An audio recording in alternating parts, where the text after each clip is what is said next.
Bismillah wa salatu wa salam ala rasulillah. Alors dans cette vidéo, on va essayer d'apprendre la conception et la réalisation d'un processeur.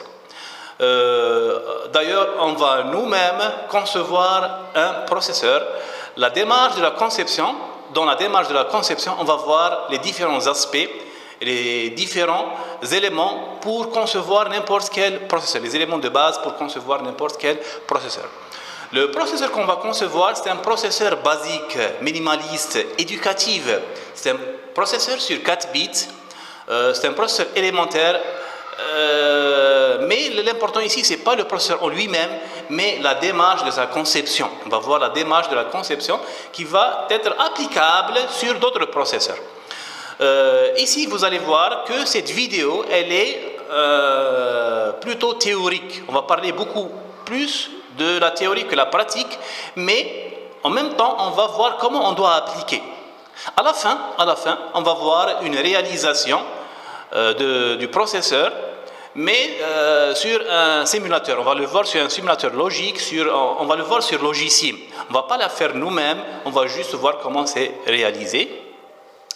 Cette vidéo, c'est une vidéo assez longue. Normalement, c'est une vidéo sur 6 heures, mais qu'est-ce qu'on va faire? On va la découper en plusieurs petites parties. Dans chaque partie, un concept ou bien un élément de base pour la conception des processeurs sera abordé. Alors, maintenant, on va étudier l'aspect architectural de ce processeur. Alors, ce processeur 4 bits, il est de type Harvard, avec 2 mémoires, une pour les instructions et une pour les données. Alors, il faut savoir que, généralement, dans l'architecture des ordinateurs, on a 2 types de configurations. On a l'architecture de Harvard et on a l'architecture de von Neumann. La plus célèbre, la plus utilisée, c'est l'architecture de von Neumann. L'architecture de von Neumann, c'est l'architecture dans laquelle les instructions et les données sont mélangées, sont mises ensemble dans la même mémoire, dans le même bloc mémoire. Par contre, l'architecture de Harvard qu'on va utiliser, c'est une architecture qui va séparer les données et les instructions dans 2 mémoires différentes. Chacun a sa propre mémoire. Les instructions sont dans un bloc mémoire propre à eux et les données sont dans un autre bloc mémoire. Voilà, ça c'est le premier aspect de notre architecture. On va parler de la nature des données maintenant. Les données sont des entiers en complément à 2. C2, ça veut dire complément à 2 sur 4 bits. Et les bus d'adresse sont aussi sur 4 bits. Alors là, ce processeur, il est sur 4 bits. Qu'est-ce qu'il va traiter? Il va traiter des informations de nature entière. Il va traiter que les entiers. Il ne va pas, par exemple, traiter les réels ou bien les caractères ou bien les booléens. Il va traiter que les entiers. Ces entiers, ce sont des entiers sur 4 bits.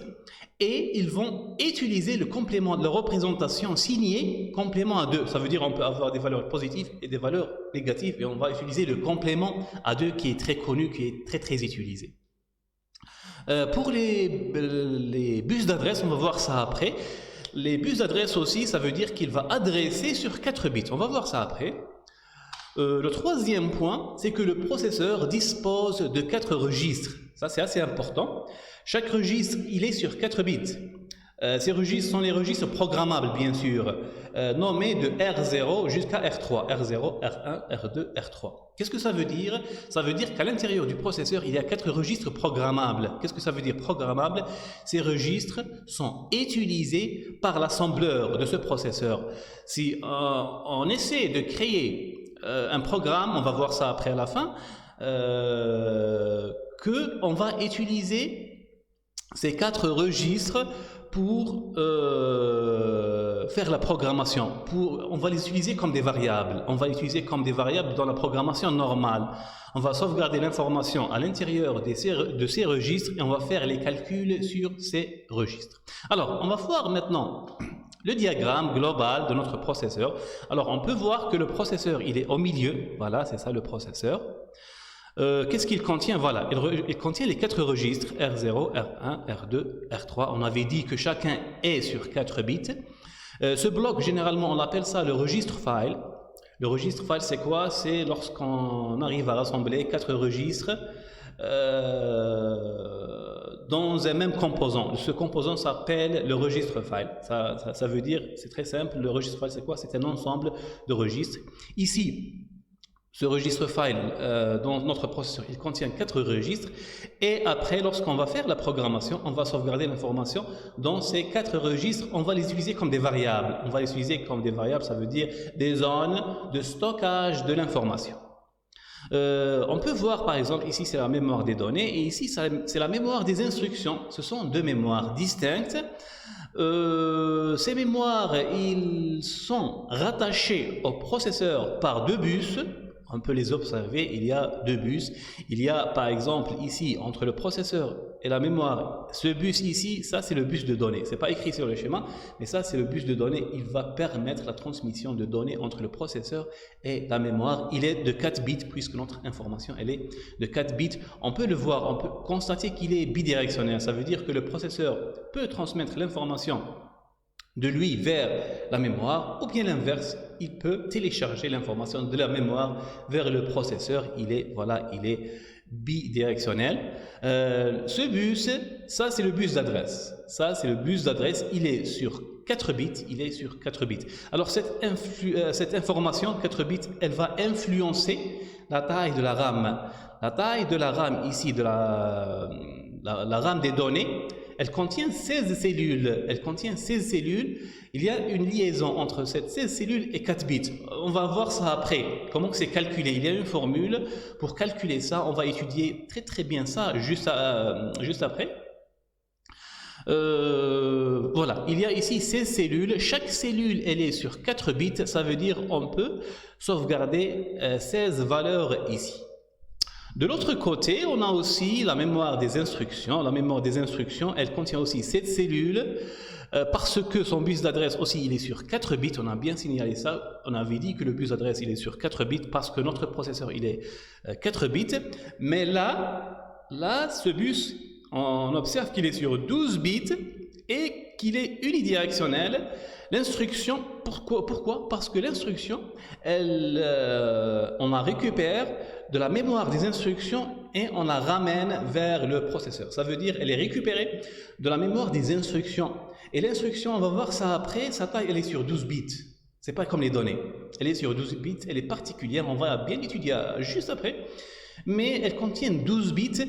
Ça, c'est bidirectionnel parce que le processeur ne va pas modifier les instructions, il va juste lire les instructions. Les instructions dans notre architecture, on ne va pas les modifier. Généralement, les instructions, c'est très déconseillé de les modifier. On ne les modifie pas. La plupart des architectures actuelles ne modifient pas les instructions.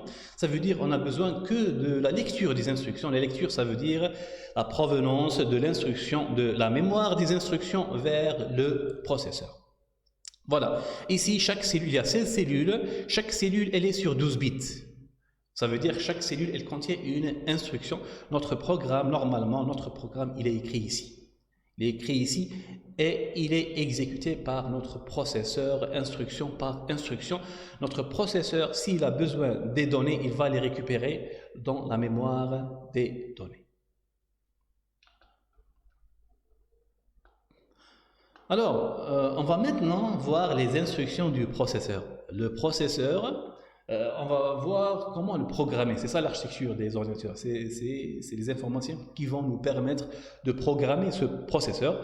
Une partie très importante, c'est les instructions. On va voir les instructions. Alors, je vais dire, le format de l'instruction est sur 12 bits. Il y a 3 types d'instructions, 3R, 2R, RI. Alors, ici, dans ce point, on vient de voir que ce processeur, il va supporter 3 types d'instructions, 3R, 2R, RI. On va les voir juste après. Une information aussi importante, c'est que chaque instruction, elle est écrite sur 12 bits. Ici, on parle du langage machine. Comment l'instruction, elle est représentée binairement à l'intérieur de la machine. On appelle ça le langage machine. Il y a généralement, dans la programmation du processeur, on va étudier 2 aspects. Il y a l'aspect assembleur et il y a l'aspect langage machine. Ils sont très proches. On va voir juste un exemple après. C'est que l'assembleur et le langage machine, c'est des langages très proches. Alors ici, pour le format, pour comprendre le différent format, on va voir ce qu'on appelle le formatage des instructions. Alors, on a ici 12 bits pour chaque type d'instruction. Ça, c'est le bit 0, le bit 1, le bit 2 jusqu'au bit 11. On a 12 bits et l'instruction à l'intérieur, elle est subdivisée sur plusieurs champs. Chaque champ, il a une interprétation propre à lui. Ça veut dire le processeur, il va recevoir l'instruction de la mémoire des instructions, il va la recevoir et il doit la décrypter. Il doit voir les champs et comprendre comment fonctionne cette instruction. Qu'est-ce que peut faire cette instruction? C'est grâce à ce schéma. Ce schéma, il nous permet de voir le formatage des instructions. Par exemple, le premier format ou bien le premier type, ça c'est 3 R. Le R ici, ça veut dire registre. C'est des instructions qui utilisent 3 registres. Ce type d'instruction, il utilise 3 registres. Il y a un autre type, 2R. Ce type d'instructions vont utiliser 2 registres. Il y a un autre format, le dernier format RI. Ça veut dire que ces instructions, ils vont utiliser un registre et une immédiate. On va voir ça après. En tout cas, il y a 3 types d'instructions. Et il faut savoir que chaque type, la subdivision des champs, elle est différente. Néanmoins, il y a plusieurs champs qui sont fixes pour chaque instruction. C'est le champ M, le champ U et le champ opcode. Toute instruction, elle doit contenir ces 3 champs. Alors, on va voir le plus facile, les champs M et U. Les champs M et U, leur signification, c'est très simple. Ils vont désigner le type de l'instruction. Ça veut dire la première chose que le processeur il va faire, il va voir le type de l'instruction. C'est quoi le type de l'instruction? Lorsqu'il reconnaît le type de l'instruction, il peut faire la subdivision des champs. Il peut interpréter correctement les autres champs. Ici, on a MU, ça veut dire ici, MU, c'est 00. Ça veut dire que c'est une instruction 3R. Les instructions 3R, ils ont toujours le champ MU est égal à 00. Les instructions 2R, c'est 01. Les instructions RI, c'est 10. Voilà, c'est assez simple. 2 bits pour représenter 3 types d'instructions. Le processeur, la première chose qu'il fait, il va voir ces 2 bits pour connaître le type de l'instruction. Lorsqu'il a reconnu le type d'instruction, la deuxième chose que le processeur va voir, c'est l'opcode. L'opcode, c'est un champ sur 4 bits. Voilà, l'opcode, c'est un champ sur 4 bits. C'est quoi l'opcode? L'opcode, en anglais, c'est Operation Code. C'est un champ qui va distinguer l'instruction. C'est un code pour l'instruction. C'est un code qui va distinguer l'instruction. On va voir que notre processeur, il va utiliser 10 instructions différentes. Alors, pour distinguer entre l'instruction et l'autre, il y a un code. Chaque instruction, elle a un code spécifique. Ce code, il est utilisé ici. Après, ça diffère. Après, ça dépend de l'instruction. Par exemple, le R3, elle a 3 champs comme ceci. Le R2, elle a 3 champs aussi, mais c'est différent à la fin. Le 2R, pardon. Le RI, elle a R1 et une immédiate à la fin. En tout cas, ça dépendra de l'instruction. Ça dépendra surtout du type de l'instruction. C'est à la fin. La subdivision des champs, ça dépendra du type de l'instruction. Alors, on va commencer avec le premier type, qui est 3R, qui est le plus utilisé, qui est majoritaire. Alors, ici, on a 3 champs. Chaque champ, il contient 2 bits. Ici, le champ R1, ici, le champ R2, ici, le champ R3. Qu'est-ce qu'ils vont représenter spécialement dans l'instruction? Ils vont représenter le registre impliqué. Ça, sur 2 bits, on doit écrire le numéro du registre. On sait qu'on a dans le registre file, on détient à l'intérieur du processeur 4 registres. Alors pour les référencer, on a besoin que de 2 bits. Par exemple 00 c'est pour le premier registre, c'est le registre 0. 01 c'est le registre R1. 10 ou bien 2 c'est le R2. 11 c'est le 3, c'est le R3. Ça veut dire dans le champ R1, R en minuscule, bien sûr pour le distinguer avec le registre.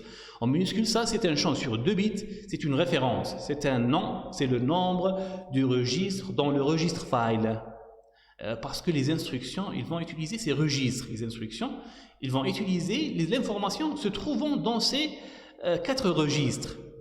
Le R2 c'est la même chose, le R3 c'est la même chose. On va voir après dans les instructions comment ils sont utilisés.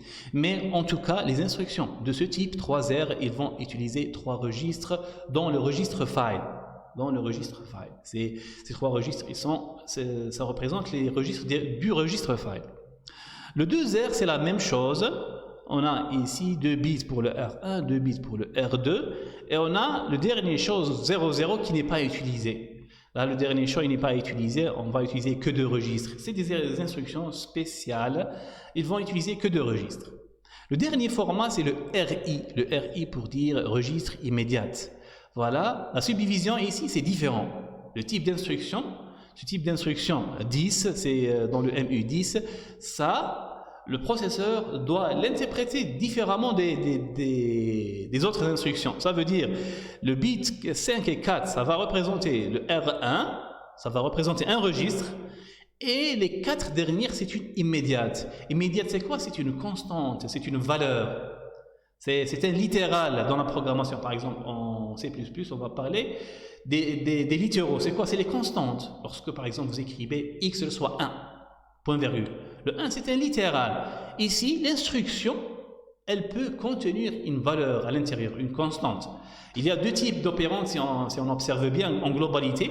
L'instruction, elle peut contenir, elle peut faire les opérations sur les registres ou bien sur les constantes, sur les immédiates. Voilà, globalement, ça, c'est ce qu'on appelle le formatage. Là, qu'est-ce qu'on est en train d'étudier? On est en train d'étudier le format binaire. On appelle ça le langage machine. Lorsqu'on fait ce genre d'études, on est en train d'étudier le langage machine d'un processeur. Les instructions, comment ils sont formatés. Comment les programmes, ils sont formatés pour être exécutés par un processeur. Voilà, on continue.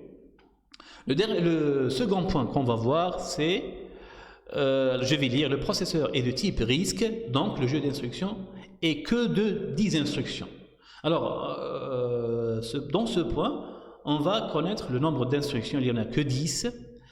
Ici, le nombre il est réduit.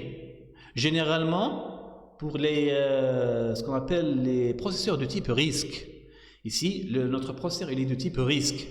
Il y a aussi des processeurs de type CISC, comme par exemple le processeur d'Intel utilisé par exemple dans les PC. Et ils sont de type CISC.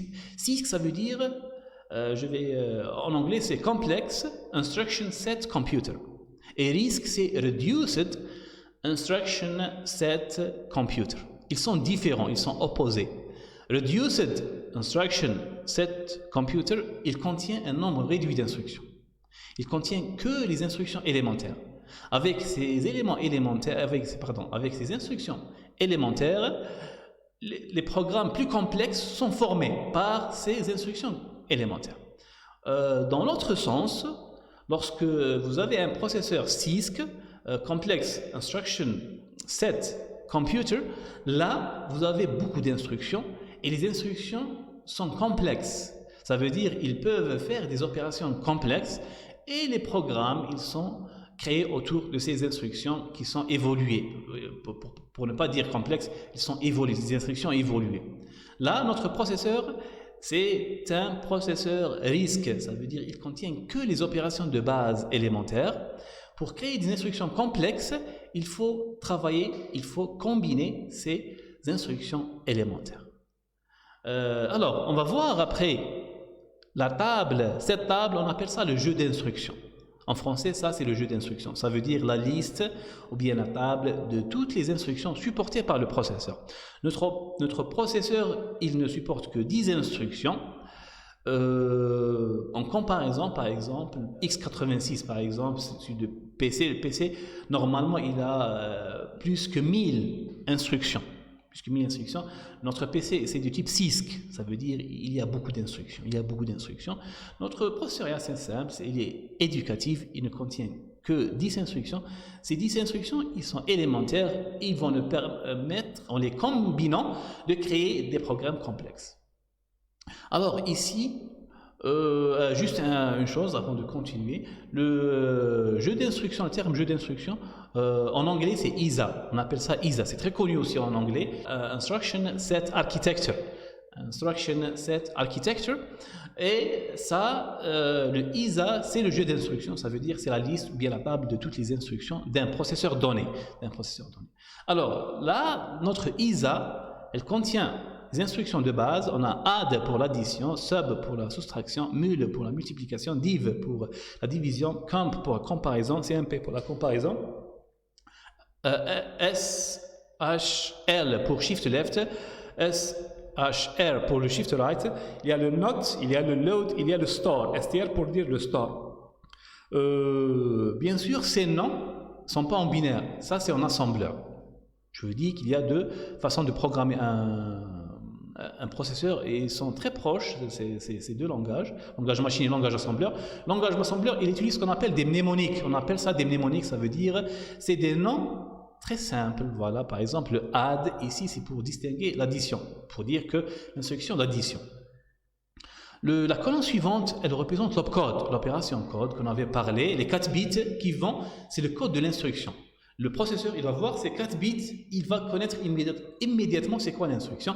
Par exemple, l'addition, son code c'est 000, le sub c'est 0001, le mul c'est 0010, le div c'est 0011, le comp c'est 0100, le shift left c'est 0101, le shift right c'est 0110, le not 0111, le load c'est 1000, le str c'est 1001. Voilà toutes les instructions et chaque instruction a son propre code. Son code, c'est le principal indicateur au processeur de l'instruction. C'est à partir de ce code que le processeur peut connaître c'est quoi l'instruction lorsqu'il la ramène de la RAM, de l'instruction RAM. Après, c'est le format. Le format, c'est le type. Le format, c'est le type. Par exemple, le add, elle est de type F3R, elle est de type 3R. Le sub est de type 3R aussi, le mul 3R aussi, le div 3R aussi, le comp 2R, le shift left 3R, le shift right 3R, le not 2R, le load RI, le str RI. Voilà, ça c'est le type. La syntaxe, ça c'est la syntaxe du langage assembleur. Comment l'instruction elle est écrite en assembleur. On va faire juste après un exemple et on va voir comment on peut sauter de l'assembleur vers le langage machine et inversement. Quelle est la liaison ou bien comment ces deux langages sont très proches. Vous allez voir comment on peut lire à partir de, par exemple, langage machine, déduire ou bien extraire le langage assembleur, ou bien l'inverse, le langage assembleur, comment on va écrire l'instruction en binaire, ça veut dire en langage machine. Voilà, ici, ça c'est la syntaxe, comment en assembleur on va écrire l'instruction. On écrit add ici, ça c'est le mnémonique, c'est le nom de l'instruction, et on va écrire les 3 registres. Add, elle est de type 3R, ça veut dire elle va utiliser 3 registres, on doit écrire les 3 registres ici. Voilà, R1, R2, R3. Quel que soit, par exemple, add, je peux faire par exemple add, R0 reçoit R3, pardon, voilà, R0 reçoit R3, ici R2. R majuscule, ça veut dire le registre, la valeur des registres. On va voir ça après. Sub, c'est la même chose, type de R3, il contient 3 registres, AND 3 registres, OR 3 registres, COMP 2 registres, Shift Right 3 registres, Shift Left 3 registres, le NOT 2 registres. Le Load, il est un peu particulier, R, et on doit écrire l'immédiate ici. Immédiate, on doit écrire une valeur ici, par exemple, plus 5, voilà, et ainsi de suite, entre crochets. On va expliquer pourquoi c'est les crochets. STR, c'est la même chose, R1 et les crochets. Ça, c'est le fonctionnement. Le fonctionnement, ou bien on appelle ça la sémantique, le sens de l'instruction. Comment l'instruction, ça c'est la syntaxe. Comment on devrait écrire l'instruction en assembleur. Et le fonctionnement, c'est la sémantique. Comment le processeur il va se comporter, comment il va exécuter cette instruction. Alors c'est aussi assez simple. Ici, lorsque le processeur reconnaît qu'il a reçu une instruction d'addition, qu'est-ce qu'il va faire? Il va prendre la valeur se trouvant dans R2, il va l'additionner à la valeur se trouvant dans R3 et il va sauvegarder le résultat dans R1. C'est très simple, c'est pour ça il y a 3 registres, c'est pour ça on a utilisé 3 registres, un registre qui va recevoir le résultat, les autres registres ils vont faire office d'opérande pour l'addition, pour cette opération qui est ici, qui est l'addition. Bien sûr, ici, R qui est écrit en minuscule, ça c'est la référence, mais normalement, lorsqu'on va utiliser lorsqu'on va faire les opérations, ici R, ça va changer, c'est variable. On peut prendre par exemple l'addition de R3 avec R0, le résultat de R2, c'est variable, c'est pas fixe. R1, c'est pour dire que la référence, c'est R1, R2 ici en minuscule, R en minuscule, c'est la référence, ou bien le nom du registre. La même chose pour la soustraction. Voilà, R2, R3 sont les opérandes de la soustraction, les résultats seront dans R1. La même chose pour la multiplication, la même chose pour la division. Alors pour le comp, il faut savoir que la comparaison, c'est une instruction particulière dans ce processeur. Elle est particulière. Elle va faire la comparaison. La comparaison, elle n'a pas de résultat qui va être mis dans un registre. C'est pour ça qu'on doit utiliser que deux registres, R1 et R2. On doit faire la comparaison que entre deux registres. La comparaison ici, elle peut être vraie ou faux. Un seul bit est suffisant pour représenter si l'égalité. Ici, c'est l'égalité. L'égalité, elle est écrite en langage C ou bien C++. L'égalité ici, elle peut être vraie ou faux. Ça veut dire un seul bit est suffisant. On va utiliser les flags, on va voir ça après. On va utiliser les flags. Ça va représenter les flags. Ce n'est pas un registre normal, ça, c'est les flags, on va voir ça après. Pour le shift c'est le décalage. Le décalage, ça veut dire on a plusieurs bits, on peut les décaler à gauche ou bien on peut les décaler à droite. On peut les décaler. Le décalage, bien sûr, il y a un montant. Je peux décaler un bit, je peux décaler par 2 bits, je peux décaler par 3 bits. Et le montant du décalage il se trouve dans R3. R2, c'est le registre qu'on va décaler. Et le R3, il va contenir le taux de décalage. Combien de bits on doit décaler. Voilà. Et ici, l'opération, cette opération, elle est prise directement du C++. C++ aussi peut faire le décalage à gauche ou bien à droite. On appelle ça en anglais shift. Et l'opération, elle est représentée comme ceci. Voilà, le résultat, toujours, ça c'est R3, c'est 3R, pardon, c'est le résultat, il est dans R1, il est sauvegardé dans R1. La même chose pour le shift right, c'est juste qu'on va faire le décalage ici à droite, on va faire le décalage à droite. Le montant de décalage se trouve dans R3 et le registre qu'on va décaler, les bits qu'on va décaler sont dans R2. Le note, on a besoin que le note, c'est une opération binaire. On aurait besoin que d'un seul registre. Le registre qu'on va inverser, c'est le R2. Voilà, ça c'est le tilde, c'est le signe du note. Dans le C++, on doit inverser chaque bit à l'intérieur du registre R2 et le résultat sera sauvegardé dans R1. Bien sûr, R2 ne sera pas modifié. R2, lorsqu'on fait l'inversement, le note, les bits ne seront pas inversés du R note, mais le résultat, la valeur nouvelle avec les bits inversés sera sauvegardé dans R1. Le load et le store, ce sont des instructions un peu particulières. Il faut bien on va essayer de se concentrer ici, on va essayer de bien comprendre ça. Le load et le store, c'est des opérations qui ne vont pas faire des opérations arithmétiques. Ce n'est pas des opérations arithmétiques et logiques comme les anciennes instructions. C'est des instructions de transfert d'informations. Le load, elle va permettre de ramener une information de la RAM vers l'un des registres du processeur, du registre file. Le store, c'est l'inversement. C'est l'inverse. Ça va prendre, c'est inversement, c'est l'inverse. Elle va prendre une information dans l'un des registres du registre file, elle va la prendre l'information, elle va la prendre et elle va la transmettre vers la RAM. Elle va transmettre vers la RAM. Alors c'est écrit de cette manière. R1 reçoit RAM crochet immédiate. Ça, c'est l'écriture de la syntaxe du C++. RAM, elle est considérée comme un tableau. L'étude de la RAM ou bien de la mémoire sera abordée après en détail. C'est juste, on va juste voir l'idée. C'est que la RAM, elle est vue comme un tableau en C++. Ça veut dire qu'il y a des cellules. Chaque cellule, elle a une adresse. Chaque cellule, elle a une adresse. On commence par la cellule 0, 1, 2 et ainsi de suite. Alors, l'immédiate, la valeur, ou bien la constante, elle va représenter l'adresse de cette cellule. Ça va représenter l'adresse dans la RAM de cette cellule. Ça veut dire ici, comment on doit l'interpréter, ça veut dire R1, le registre référencé par R1, il va recevoir la valeur de la RAM se trouvant dans la cellule adressée par immédiate.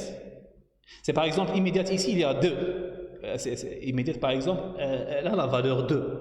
Alors, R1, ça va référencer par exemple le registre R0, c'est l'un des registres. Il va recevoir l'information à partir de la RAM, de la cellule adressée par l'adresse 2. Il va la recevoir à travers le bus de données et la sauvegarder dans le registre. Ici, bien sûr, 2, c'est la troisième cellule. La première cellule, c'est 0, la deuxième, c'est 1, la troisième, c'est 2. Voilà, et ainsi de suite. Voilà, ça, c'est le principe de l'utilisation de la RAM. Le store, c'est l'inverse. Ça veut dire que l'information, elle se trouve dans l'un des registres. Voilà, c'est référencé par R1. Elle va être transmise par le bus de données dans le sens inverse vers la cellule adressée par immédiate. Par immédiate, ça veut dire par la valeur constante utilisée dans immédiate.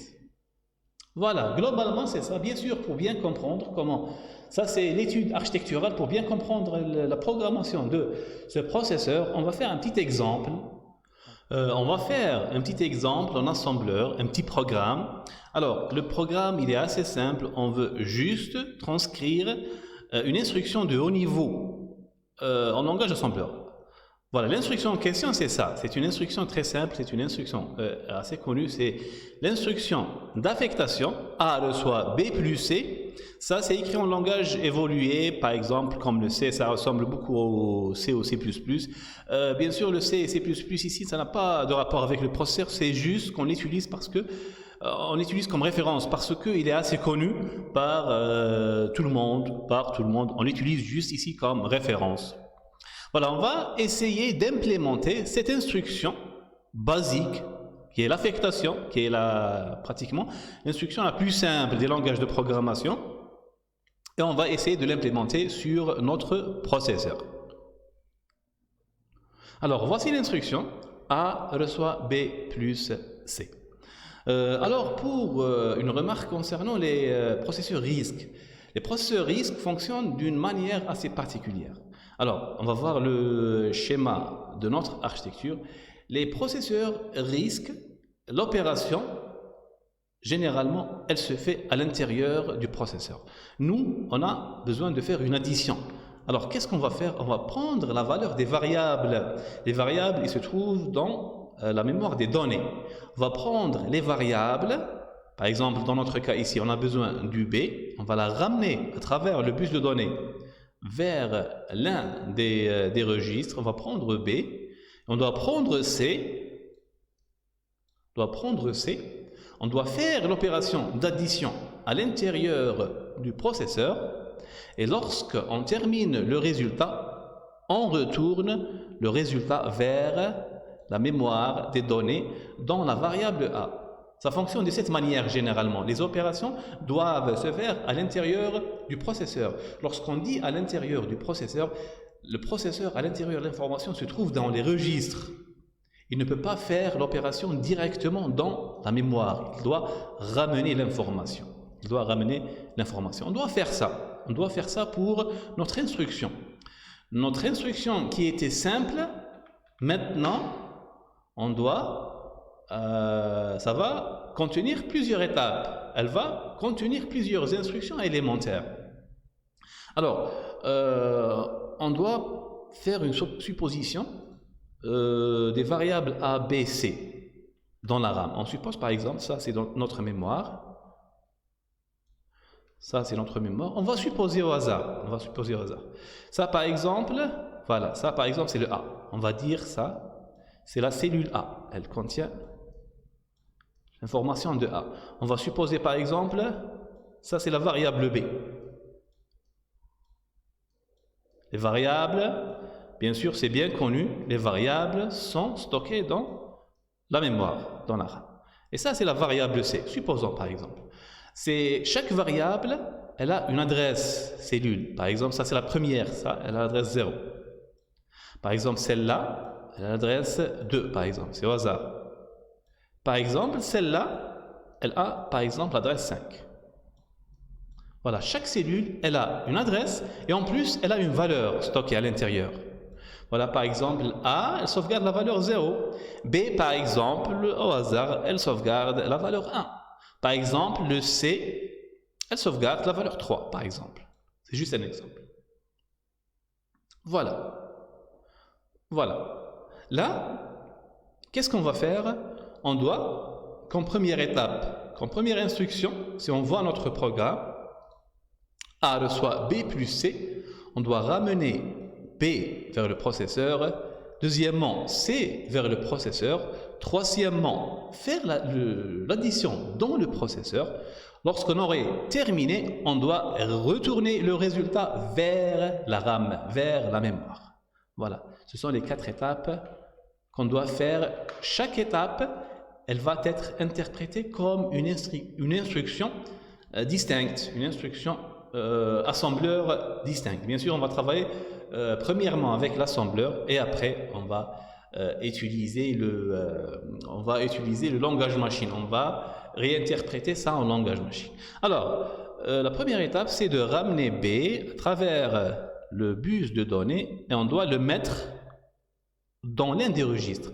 Maintenant, ça c'est le choix du programmeur. Vous avez 4 registres vides et vous allez utiliser comme variable. Vous avez le choix de prendre n'importe quel registre. Par exemple, je vais prendre le registre 3.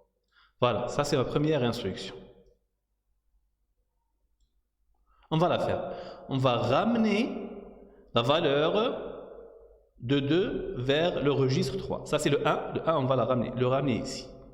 Voilà, on va écrire l'instruction. L'instruction ici, normalement, si on voit notre jeu d'instructions, normalement, on devrait utiliser le load. Ça, c'est le travail du load. C'est le load qui doit ramener l'information de la RAM vers un registre dans le processeur. Voilà, on va utiliser le load. Comment que ça s'écrit? Ça s'écrit de cette manière. Ça, c'est la syntaxe. On doit écrire l'instruction de cette manière. LD R1, virgule, immédiate, 2 crochets immédiates. Immédiate, c'est l'adresse. Ça représente l'adresse. On va l'écrire. Alors, on va écrire LD. Le registre, normalement, c'est R3. Voilà, normalement, c'est... Maintenant, on doit écrire R3. Et non plus R majuscule. Ça, c'est juste le champ. À l'intérieur du format, on avait formaté l'instruction. Et le champ, le premier champ, ça s'appelle le R1. Mais maintenant, on doit donner le registre exact dans lequel on doit sauvegarder notre valeur. On doit écrire les crochets ici. À l'intérieur, c'est une constante. La constante, ça doit être l'adresse de B. L'adresse de B, c'est 2. Voilà. On doit écrire 2 ici. Voilà. Et ça, c'est notre première micro-instruction. Pardon, notre première instruction assembleur. Ça, c'est notre première instruction assembleur. L'étape suivante, on doit ramener le C, toujours, à travers le bus de données. Et toujours, par hasard, on va par exemple sauvegarder dans le registre vide R2. Ça sera exactement la même instruction. C'est toujours un load. C'est toujours un load. Voilà, LD. On va sauvegarder dans R2. Et cette fois-ci, C, elle a comme adresse la valeur 5. Elle a la valeur 5. Voilà, ça c'est la deuxième instruction. La troisième instruction, maintenant normalement on doit faire l'addition. On doit faire l'addition à l'intérieur du processeur. Si on voit notre jeu d'instructions, l'addition c'est ici. Voilà, ça c'est l'addition. L'addition, elle doit s'écrire de cette manière. R1, R2, R3. Bien sûr, les deux registres sources ou bien opérantes, c'est ça, R2 et R3. R2 et R3. Dans notre cas, ça a changé. Dans notre cas, c'est R3, R2. Voilà, c'est l'inverse, c'est pas si grave. Alors, on va écrire l'addition, add. Ici, on doit écrire le registre destination, on va le faire après. Alors, le B, c'est quoi? Le B, la valeur du B, normalement, elle est sauvegardée dans R3. Voilà, on va commencer par R3. R3. Le C, elle est sauvegardée dans R2. Voilà. R2. Et lorsque l'instruction termine, on doit retourner le résultat dans l'un des registres vides. Si on voit bien, il nous reste R0, R1. Par exemple, l'addition, on va la sauvegarder ici. L'addition ici, ce sera 3 plus 1, ce sera 4. 4 sera sauvegardé dans R0. On doit la sauvegarder dans R0. Et voilà. Et voilà, on vient de faire l'addition. L'opération suivante, on vient de terminer, on a la valeur 4, elle est sauvegardée dans R0. La dernière étape, c'est l'inverse. On doit retourner maintenant le résultat vers la variable A. Vers la variable A. Ça, c'est la troisième étape. Et ça, c'est la quatrième étape. Voilà, ça, c'est la programmation en assembleur. Elle se fait de cette manière. Voilà, on doit la retourner vers le A. Et ici, c'est logique, on doit utiliser l'instruction inverse, c'est le store. C'est le store, comment que ça s'écrit? La syntaxe, elle s'écrit exactement comme le load. Ça veut dire, on va commencer par le registre qui contient l'information. On va emmener l'information vers une cellule mémoire adressée par l'immédiate.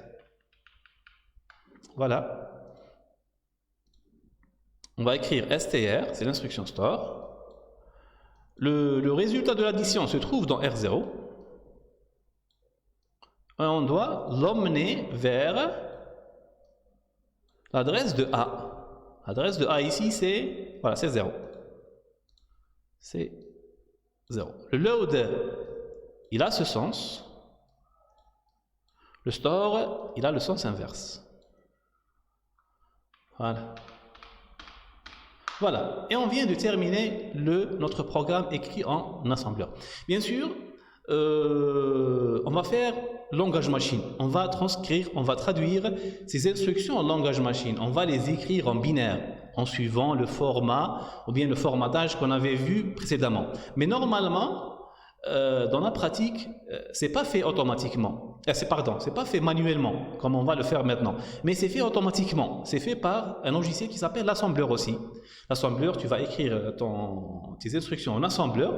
L'assembleur, il va assembler et produire langage machine. Il va produire des instructions en binaire. Il va produire des instructions en binaire. Alors, on va faire le même travail. On va faire le travail de l'assembleur. On va prendre instruction par instruction et on va les transcrire, on va les traduire en langage machine. Avant cela, il faut savoir que les instructions, elles sont ici. Elles sont sauvegardées ici. On a 4 instructions. Normalement, on aurait les premières 4 cellules qui vont contenir ces 4 instructions. Ici, ça sera l'instruction 1. Ici, c'est 2. Ici, c'est 3. Ici, c'est 4. Ils doivent être consécutifs parce que la programmation, ça fonctionne de cette manière. Le processeur, il va commencer par ramener en binaire la première instruction, il va l'exécuter. Ensuite, il va passer à la deuxième. Ensuite, il va passer à la troisième. Ensuite, il va passer à la quatrième pour exécuter ce petit programme. L'exécution dans les programmes se fait généralement d'une manière consécutive, séquentielle. D'une manière séquentielle. Voilà. On va commencer par essayer de décrire par exemple le LD, la première instruction. La première instruction, c'est LD R1,2. Premièrement, c'est une instruction LD. Avant cela, on doit voir ça. On doit voir le formatage. L'instruction LD. L'instruction LD, c'est celle-là, load. Elle est de type RI. Elle est de type RI. Qu'est-ce que ça implique? Ça implique, voilà, c'est ça RI, que les 2 derniers bits, on doit écrire 10, le type de cette instruction, c'est RI, ça veut dire que le champ mu, M et U, ils sont à 10. On va l'écrire. Voilà. Ici, c'est 10. Pour dire que c'est une instruction de type RI. Les champs suivants, voilà, le champ suivant, c'est pas ici par exemple, c'est ici, c'est l'opcode. C'est sur 4 bits et ça doit représenter la valeur du load, c'est le 1000. La valeur du load, c'est le 1000. Voilà, on doit écrire 1000 ici. Voilà, c'est l'instruction load. Ça, c'est l'opcode. On avait appelé ça le opcode. On continue, si on voit par exemple le découpage, la partie ici, c'est sur 2 bits et ça représente le registre destination qui va recevoir l'information. Dans notre instruction, le registre, c'était quoi? Le registre, c'était R3. R3 en binaire sur 2 bits, on doit l'écrire 11. Voilà, la valeur 11, c'est 3 en binaire, c'est R3. Voilà, ça c'est sur 2 bits, c'est la référence du registre, c'est pas le registre en lui-même. Voilà. On continue, normalement il nous reste 4 bits, voilà.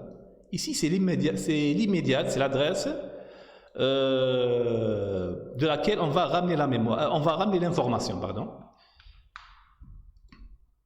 Si on voit bien, on avait utilisé, qu'est-ce qu'on avait utilisé? C'est 2. On doit écrire 2 sur 4 bits, c'est assez simple, c'est la valeur 10 en binaire. Voilà, et on vient de écrire l'instruction au langage machine. On appelle ça le langage machine. C'est en binaire.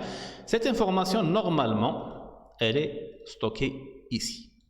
Elle est stockée à la première cellule de la mémoire des instructions. Et voilà.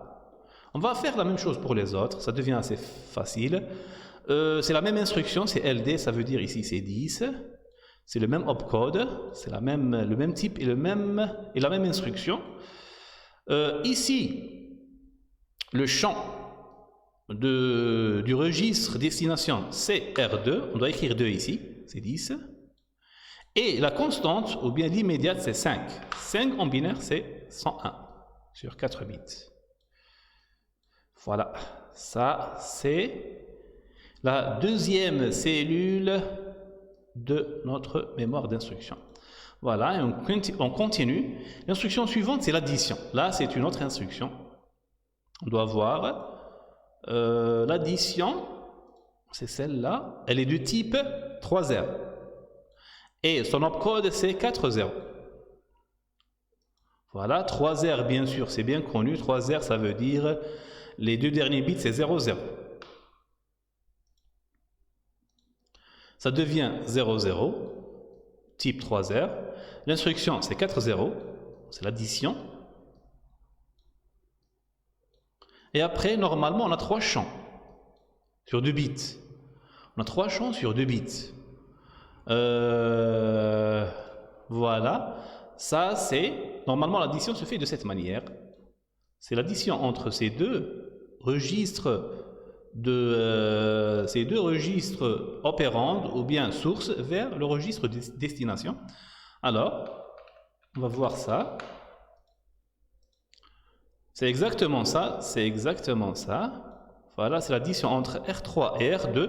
Le résultat est dans R0. Alors, le premier champ, c'est R0. Ça s'écrit 2-0. Le deuxième champ, c'est R3. Ça s'écrit 11.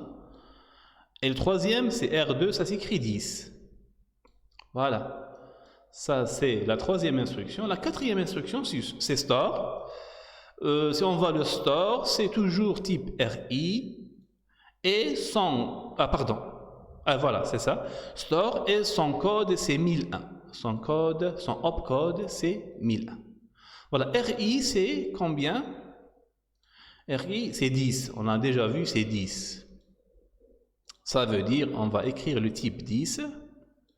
L'instruction, c'est 1001.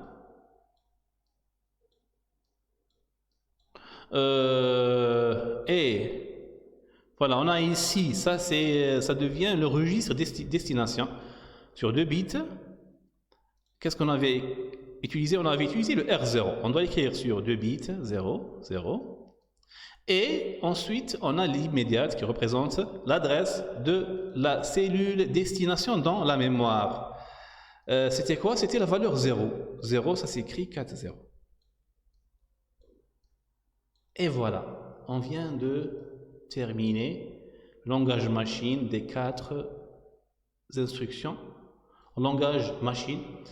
Pour simplifier les choses, on peut les écrire en hexadécimal, par exemple ici, ça. On va diviser sur 4. En hexadécimal, ça devient, par exemple, ça c'est A, ça c'est 3, ça c'est 2. Voilà, ça c'est en hexadécimal. Ça c'est A, ça c'est 2, ça c'est 5. Voilà, ça c'est 0, ça c'est 0, et ça c'est le E. Ça, c'est A, ça, c'est 4, et ça, c'est 0. Voilà, les instructions, elles sont écrites en hexadécimal juste pour faire une écriture concise, voilà, au lieu d'écrire en binaire sur 12 bits. Et voilà, on vient pratiquement de voir comment on fait, comment on utilise l'aspect architectural du processeur qu'on vient de décrire. Juste une remarque avant de terminer. Ici, on avait utilisé, ça c'est la syntaxe du C++. Notre processeur n'a aucun rapport avec le C++. C'est juste qu'on utilise la syntaxe du C++ parce que c'est une syntaxe qui est assez connue, comme par exemple ici le tilde pour faire le note binaire. Ou bien ça c'est le décalage, ou bien la notion du crochet, des crochets comme tableau, c'est assez connu, On utilise juste